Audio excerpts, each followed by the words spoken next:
तो जैसा कि आप सभी को पता होगा कि अभी तक पवन सिंह का गाना नहीं आया है बोल बम का।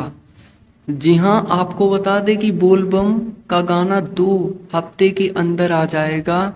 और वीडियो में आपको दिखाई दे रहा होगा कि हमारे power star Pawan Singh shooting करने के लिए घर के अंदर जा रहे हैं। और आपको वीडियो में दिखाई दे रहा होगा ये तो अब मतलब कि गुड्डू भैया जी, और देख सकते हैं ऋतिक ऋतिक भैया जी को भी देख लीजिए एक तरीके से। और कितने स्मार्ट लग रहे हैं पवन सिंह इस लुक में। और सबसे बड़ी बात यह है कि बोलबम का गाना बहुत सुपर हिट होने वाला है।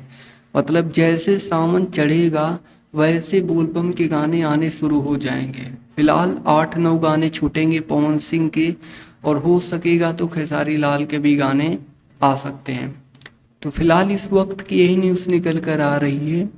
और ऐसे ही भोजपुरी इंडस्ट्री से रिलेटेड तमाम न्यूज़ जानने के लिए आप हमारे इस चैनल के साथ जुड़ सकते हैं, चैनल को सब्सक्राइब करके। जी धन्यवाद दोस्तों।